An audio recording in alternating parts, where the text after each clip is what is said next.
시온 찬양대 그리고 앙상블 귀한 찬양 감사합니다. 늘 수고하는 EDL 찬양단에게도 제아의 말씀을 드립니다. 지지난 주일 교회가 당면한 시설 교체 문제를 잠깐 말씀드린 바 있습니다. 아시는 대로 다음 주일이 우리 교회 창립 113주년 기념주일인데 올해는 이 일을 위해서 이날 특별 헌금을 드리려고 합니다. 목표로 정한 금액이 6억 원입니다.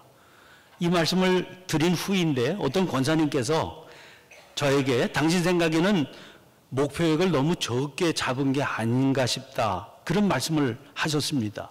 당신이 보시기에 당면한 문제 해결을 위해서는 훨씬 더 큰 금액이 들어가야만 될 것 같고, 또 우리 교회 성도들의 실력을 보면 그런 정도 예산을 잡아도 넉넉히 감당할 수 있을 것 같다는 생각이 드신다는 겁니다.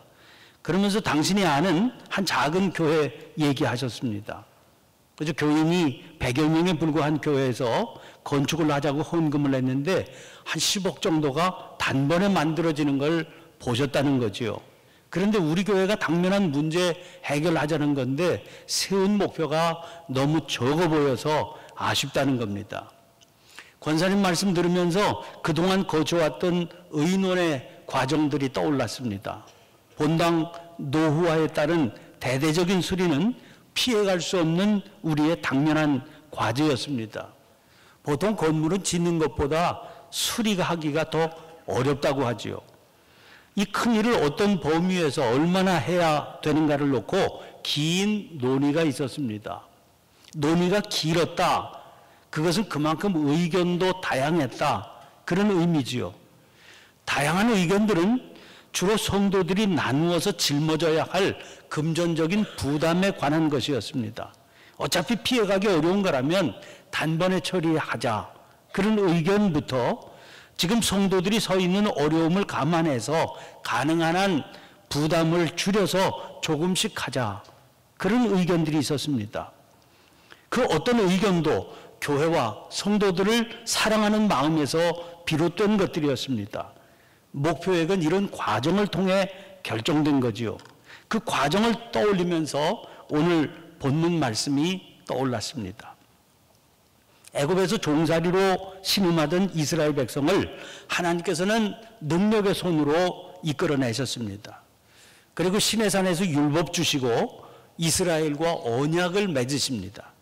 하나님께서 이스라엘의 하나님이 되시고 또 이스라엘은 하나님께서 주신 율법을 지키면서 하나님의 백성으로 살겠다 하는 쌍방의 언약입니다. 이 삶을 위해서는 늘 하나님과 동행하는 삶이 필요했죠. 그래서 하나님께서는 이스라엘 백성에게 성막을 지으라고 하십니다. 성막은 하나님께서 이스라엘 백성들 가운데 머무실 처소, 하나님을 만나게 되는 처소입니다. 그런데 이 성막을 짓되 조건이 있었습니다. 출애굽기 25장 8절 9절입니다. 내가 그들 중에 거할 성소를 그들이 나를 위하여 짓되 무릇 내가 네게 보이는 모양대로 장막을 짓고 기구들도 그 모양을 따라 지을지니라. 여기 내가 네게 보이는 모양대로, 이 말씀을 주목해 보세요. 그러니까 이 성막의 설계를 사람이 한 게 아닙니다. 짓기는 사람이 짓습니다. 그러나 어떤 모양으로 지어야 되는지, 무슨 재료를 써야 할지, 그 모든 것을 하나님께서 친히 보여주셨습니다. 사람은 하나님께서 보여주신 그대로 지어야 됐습니다. 심지어 성막 안에 들어가는 기구조차 그렇게 만들어야 됐던 겁니다. 그러다 보니까 들어갈 재료도 짓는 사람 마음대로 결정할 수 없었습니다. 사람이 결정할 수가 없었으니까 그저 자기 형편에 따라서 혹은 자기가 사용하고 싶은 대로 결정할 수 없었지요. 25장 3절부터 7절까지 사용될 재료의 목록이 등장하거든요. 거기 보면 금과 은과 노은 물론이고 청색, 자색, 홍색 실과 가는 배실이 필요하다고 그랬습니다. 나무는 조각목을 사용하라 하셨습니다. 각종 향품 그리고 각종 보석도 필요했습니다. 물론 가죽도 동원이 됐지요. 그런데 하나님께서 요구하시는 재료 가운데 상당히 특이한 재료가 눈에 띕니다. 25장 5절입니다. 붉은 물들인 수량의 가죽과 해달의 가죽이라고 그랬습니다. 아무리 광야 위라지만 수량의 가죽이야 이스라엘 백성 중에서 구하기가 어렵지는 않았겠지요. 그런 문제는 해달의 가죽입니다. 해달은 어떤 짐승입니까? 성경 본문 밑에 보면 설명이 나와 있는데 돌고래라고 그랬습니다. 민수기 4장을 보면 이 해달의 가죽을 가지고 법궤를 씌우거나 아니면 성전의 온갖 기구들을 덮는 덮개로 사용하게 되어 있었습니다. 문제는 이 돌고래 가죽 어떻게 구할 수 있겠느냐 하는 겁니다. 지금 이스라엘은 애굽을 빠져나와서 광야를 행진 중이지요. 그러니까 이 나라 저 나라 다니면서 재료를 구할 형편이 못 되었다는 겁니다. 지금 수중에 가지고 있는 것만 가지고 지어야 됐습니다. 게다가 애굽을 빠져나올 때요, 이삿짐 싸서 나온 게 아닙니다. 황급히 빠져나왔습니다. 피난 떠나듯 필요한 것만 대충 챙겨서 떠나온 신세입니다. 아니 그런 형편을 누구보다도 하나님께서 모르시지 않을 터입니다. 그런데도 하나님께서는 해달의 가죽을 말씀하세요. 반드시 그것이어야 된다는 겁니다. 사람의 생각으로는 아니 이런 상황에서 어떤 가죽이면 어떻습니까? 구할 수 있는 가죽이기만 하면 될 것 같지 않습니까? 양의 가죽이면 어떻고 염소의 가죽이면 어떻습니까? 지금 상황에서는 그런 것만 가지고도 만들기만 하면 최선을 다한 것처럼 보이지 않겠습니까?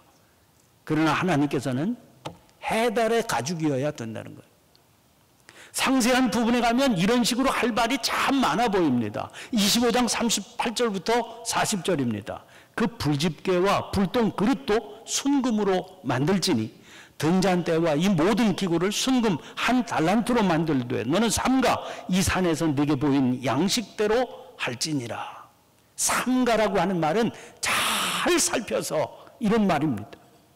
반드시 당신이 보여주신 양식대로 해야 된다. 그걸 잘 살펴서 해야 된다. 강조하신 거죠. 그렇게 만들어야 될 것들이 어떤 것들입니까? 성막 안에서 사용하는 불집게, 불똥 담는 그릇 아닙니까? 그런데 그런 일에 쓰는 그릇을 순금으로 당신이 보여주신 그대로 만들라고 하셔요. 게다가 거기 들어갈 금의 분량까지 지정하시는데 무려 1달란트를 사용해야 된다 하세요. 1달란트라면 지금의 중량으로 약 35kg입니다. 순금 35kg를 불집게, 불똥 담는 그릇 만드는 데 쓰라는 거예요. 여러분 이런 식이니까 해도 너무한 것처럼 들립니다. 그런데 그것만이 아닙니다. 널판들, 상들, 온갖 기구들을 온통 금으로 싸고 바르라고 하세요. 이스라엘의 당시 형편을 생각하면 이거 너무 지나친 요구처럼 여겨지지 않으십니까? 하나님께서는 이 일을 위해서 모세에게 명령하셨어요. 출애굽기 25장 1절 2절입니다. 여호와께서 모세에게 말씀하여 이르시되 이스라엘 자손에게 명령하여 내게 유물을 가져오라 하고 기쁜 마음으로 내는 자가 내게 바치는 모든 것을 너희는 받을지니라. 이 명령을 받은 모세는 하나님의 명령을 그대로 이스라엘 백성들에게 알렸습니다. 여기서 하나님께서 강조하신 것 한 가지를 주목해 보고 싶어요. 기쁜 마음으로 내는 자입니다. 우리가 알다시피 하나님은 중심을 보세요. 겉으로 드러나는 외모가 아니라 보이지 않는 속 사람을 보시는 분입니다. 그래서 성경은 그런 하나님을 감찰하시는 하나님 이렇게 고백하고 있어요. 잠언 21장 2절 말씀에 사람의 행위가 자기 보기에는 모두 정직하여도 여호와는 마음을 감찰하시느니라 그랬습니다. 이 구절을 세번역에서는 사람의 행위는 자기의 눈에는 모두 옳게 보이나 주님께서는 그 마음을 꿰뚫어 보신다 이렇게 옮겼습니다. 그러니까 감찰이라고 하는 말은 꿰뚫어 보신다 그런 말입니다. 그 꿰뚫어 보시는 하나님께서 뭐라고 말씀하세요? 기쁜 마음으로 내는 자가 내게 바치는 모든 것을 너희는 받을지니라. 그러니까 하나님은 기쁜 기쁜 마음으로 드리는 것 받으십니다. 억지로 혹은 떠밀려서 드리는 것은요, 그런 이유로 감찰하시는 하나님을 욕되게 하는 겁니다. 자, 그럼 이 상황을 보세요. 하나님께서는 회막을 건축해야 되겠다 하시면서 광야를 행진하고 있는 백성들로서는 감당할 길이 없을 것 같은 엄청난 품목을 제시하십니다. 아니 뭐 저렇게까지 하시나 싶은 설계도를 상세히 그려서 보여주시고 그 도면에 필요한 재료들을 백성들로부터 받으라 하세요. 그 재료들 구하기가 참으로 힘들어 보이는 것들인데 양도 엄청납니다. 그런데 그 모든 것들을 기쁜 마음으로 내야 한다는 거예요. 그러면 이 상황 앞에서 이스라엘이 보인 반응은 어떤 것이었겠습니까? 출애굽기 35장 4절 5절입니다. 모세가 이스라엘 자손의 온 회중에게 말하여 이르되 여호와께서 명령하신 일이 이러하니라. 이르시기를 너희의 소유 중에서 너희는 여호와께 드릴 것을 택하되 마음에 원하는 자는 누구든지 그것을 가져다가 여호와께 드릴지니. 모세는 하나님께서 명령하신 말씀을 백성들에게 그대로 전합니다. 너희의 소유 중에서, 그러니까 어디 가서 따로 구해오라는 게 아닙니다. 지금 가지고 있는 것 중에서 여호와께 드릴 것을 택하면 되는 겁니다. 중요한 것은 마음에 원하는 자는 드리라는 거예요. 35장 20절 21절입니다. 이스라엘 자손의 온 회중이 모세 앞에서 물러갔더니 마음이 감동된 모든 자와 자원하는 모든 자가 와서 회막을 짓기 위하여 그 속에서 쓸 모든 것을 위하여 거룩한 옷을 위하여 예물을 가져다가 여호와께 드렸으니. 모세가 전하는 말을 듣고 백성들이 돌아갔습니다. 그 뒤에 참으로 중요한 표현이 등장하고 있습니다. 마음이 감동된 모든 자와 자원하는 모든 자라고 그랬거든요. 그러니까 억지로 드린 사람이 없었다는 거예요. 하나같이 마음이 감동이 되어서 자원하는 사람만 드렸습니다. 그 뒤로 35장에는 이 표현이 계속해서 등장하고 있어요. 22절 보면 곧 마음에 원하는 남녀 그랬고요. 26절 마음의 감동을 받아, 29절 마음에 자원하는 남녀가, 29절 이스라엘 자손의 여호와께 자원하여 드린 예물, 이런 표현들입니다. 그 결과가 어떤 것들이겠습니까? 오늘 본문 말씀에 그 결과가 등장하고 있습니다. 무슨 일이 일어났는지 아십니까? 성막을 건설하는 기술자들이 모세로부터 성막 짓는 데 필요한 재료를 받습니다. 모세는 그들에게 백성들이 가져온 예물들을 받아서 재료로 그들에게 전달을 하지요. 그런데 백성들이 성막을 짓는 데 필요한 재료들을 아침마다 쉬지 않고 가져오는 겁니다. 그래서 기술자들이 하던 일을 중지하고 모세에게 달려왔습니다.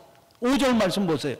백성이 너무 많이 가져오므로 여호와께서 명령하신 일에 쓰기에 남음이 있나이다. 금도 남고요, 보석도 남았습니다. 가죽도 넉넉했습니다. 심지어 어디 가서 구할 수 있겠나 싶었던 해달의 가죽까지 넉넉히 가져왔습니다. 그러니까 사실 하나님의 요구는 무리한 게 아니었던 거지요.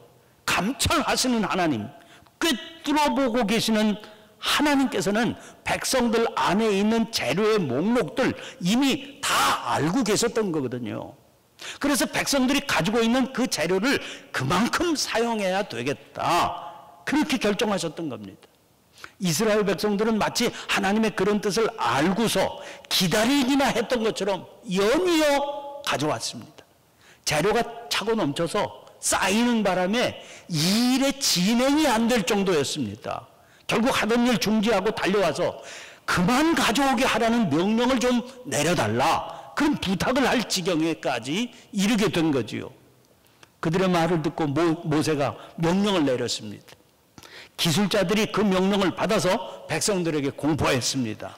남녀를 막론하고 성소에 드릴 예물을 다시 만들지 말라. 그제서야 백성들이 가져오기를 그쳤습니다. 마지막 본문 7절 말씀 보세요. 있는 재료가 모든 일을 하기에 넉넉하여 남음이 있었더라. 저는 첫 번째 목회지에서부터 예배당 건축했습니다. 그때는 나이가 30도 되기 전에 목사 안수도 받기 전엔 전도사였을 때입니다. 그때부터 배운 거 한 가지가 있습니다. 보이지 않는 성전을 건축할 수 있어야 보이는 성전 건축은 이루어진다 하는 겁니다. 보이지 않는 성전 건축이 먼저예요. 그 성전이 마음속에 지어지지 않으면 보이는 성전은 건축될 수 없습니다. 보이지 않는 성전 하나님께서 우리 마음속에 지어주세요. 성막을 지을 때 하나님께서 설계도 보여주시고 재료까지 세세히 알려주신 것과 같습니다. 그게 지어지면 그 성전을 향한 열망이 일어나게 하시거든요. 그 열망을 이루기 위해서는 뭐라도 할 수 있을 것 같은 그런 마음을 풀어주십니다. 그러면 자원하는 마음이 일어나게 돼요. 하나님은 바로 그 마음 위에 역사하시죠. 처음에는 이 일이 과연 가능할까 싶습니다. 그런데 하나님께서 역사하시면 기적의 열매가 나타나게 됩니다. 심지어 아니 이 광야에 그런 게 어디에 있을까 싶었던 해달의 가죽까지도 나타나게 되는 겁니다. 부족하고 모자랄 것 같았는데 모든 게 넉넉해집니다. 사랑하는 성도 여러분, 우리 교회가 이 본당 건물 짓고 입장한 지가 벌써 30년 가까이 되어갑니다. 이 건물을 지을 때 얼마나 어려움이 많았겠습니까? 100년사, 우리 교회 100년사를 보면 모자라는 건축비 때문에 궁리하다 원래 설계보다 164평 줄여야 되겠다. 그래서 설계 변경을 해야 됐던 그런 위기도 만났습니다. 그러나 희생적인 특별 헌금을 기쁨으로 드린 분들이 계셨지요. 그래서 위기를 넘기고 원래 설계대로 건축을 할 수 있었던 겁니다. 그렇게 제3성전을 지어서 봉헌한 이후에 우리 교회는 아시는 것처럼 비약적인 발전을 이룰 수 있었습니다. 그건 단순히 숫자적인 발전만이 아니었습니다. 영적으로 성숙했지요. 믿음의 큰 숙제를 감당해낸 자들이 누릴 수 있는 성숙이었습니다. 그 결과 우리 교회가 세상을 품는 품이 넓어졌습니다. 이거 예배당 건물 때문만은 아닙니다. 그러나 이 건물이 끼친 영향이 없다고 할 수 없습니다. 여기서 마음껏 예배드리고 또 기도하고 찬양하고 교제하면서 우리들의 믿음이 자라온 걸 어떻게 부정할 수 있겠습니까? 그런 세월이 어느 사이에 한 세대가 훌쩍 흘렀습니다. 이 큰 일을 앞장서서 감당했던 믿음의 선배들 여러분이 이제는 일선에서 물러나 계십니다. 그 중에서 먼저 하나님 나라에 입성하신 분들 얼마나 많으신지요. 물론 여전히 열정적인 헌신으로 후배들 이끌고 계신 어른들도 많이 계십니다. 저를 비롯한 후배 세대들은 그 어른들에게 큰 빚을 지고 있는 겁니다. 그 어른들의 눈물 어린 희생과 수고가 아니었으면 지금 우리들이 누리는 평안한 믿음의 삶이 어떻게 가능했겠습니까? 그런 마음 때문에 우리 앞에 놓인 숙제가 부담이 아니라 오히려 고마운 겁니다. 신축할 때 태산처럼 그분들에게 다가왔던 숙제에 어떻게 비할 수 있겠습니까? 그때에 비하면 이거는 숙제라고 할 수도 없는 아주 작은 거지요. 그러나 선배님들의 희생 위에서 지금까지 편안하게 지내왔던 빚을 이런 숙제 때문에 조금이라도 갚을 수 있게 된 셈 아닙니까? 기꺼이 기쁨으로 짊어져야 될 겁니다. 그리고 이 짐을 기쁨으로 짊어지고 맡겨준 숙제 잘 해내면 우리는 또 자기도 모르는 사이에 몰라보게 잘하게 될 겁니다. 일단 이 숙제를 짊어지기로 결정을 하게 되니까 당연히 적지 않은 예산이 필요하게 됐습니다.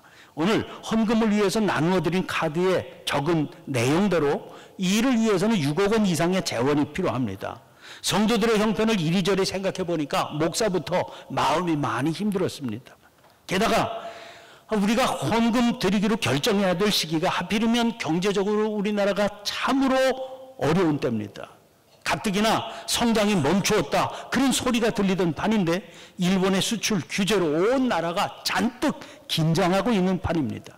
또 미중 간의 경제 전쟁으로 세계 경제 전체가 어려운 때입니다.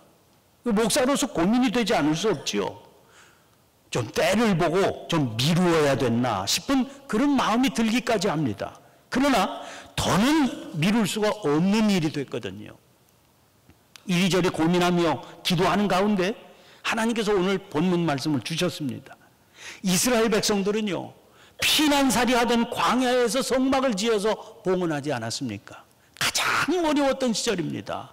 가진 것도 없고 먹을 것이 변변치 못했던 그런 시절입니다. 새벽마다 하나님께서 내려주신 만나를 거두어서 그걸로 양식을 삼던 그런 시절 아닙니까? 게다가 환경도 지극히 열악한 상황이었습니다. 그것뿐입니까? 자기들 형편에 맞게 설계하고 재료 쓴 게 아닙니다. 어떻게 보면 너무 지나치다 싶은 하나님의 요구였습니다. 그런데도 오늘 본문 말씀 보세요. 백성이 아침마다 자원하는 예물을 연하여 가져왔습니다. 이것 때문에 건축하는 일이 지장을 받을 정도가 됐다는 거예요. 결국에는 이제 쓰기에 넉넉하니 이제는 그만 가져와 달라고 명령을 내려야 될 지경이 됐다는 겁니다. 이게 믿음의 삶입니다. 형편이 좋아질 때 기다리면 평생을 기다려도 기회 주어지지 않습니다. 또 하나님께서는 우리들 형편이 좋아졌기 때문에 감당하는 헌신 기뻐하지 않으십니다. 어려운 중에도 믿음으로 하나님의 사역에 동참하는 그 마음을 귀하게 여기셔요. 그리고 그 마음 위에 복을 내려주십니다. 목표로 제시한 6억 원도 지금 우리에게는 큰 숙제입니다. 그러나 지난번 말씀드린 것처럼 이것만 가지고는 더는 미룰 수 없는 제일 시급한 숙제만 처리할 수 있을 정도입니다. 할 일과 해야 할 일이 도처에 깔려 있어요. 그래서 저는 오늘 본문에서 만난 이스라엘의 감격이 우리 안에도 나타날 수 있게 되기를 기대하고 또 기도하고 있습니다. 겨우겨우 목표에 채우는 게 아니라 쓰기에 남도록 넉넉한 헌신의 역사가 나타날 수 있기를 바랍니다. 그래서 일선에서 일하시는 분들이 신이 나서 이번에 더 뭘 더 해야 되는지를 놓고 고민하고 의논하는 그런 일들이 일어날 수 있기를 바랍니다. 하나님께서 우리의 중심을 감찰하십니다. 꿰뚫어 보십니다. 그리고 당신의 설계도를 우리에게 보여주세요. 당신이 필요한 것들을 말씀하시면서 그 중에 우리가 지닌 것들이 필요하다고 하시는 겁니다. 복된 기회 놓치지 않고 자원해서 기쁜 마음으로 그것을 드릴 수 있게 되기를 바랍니다.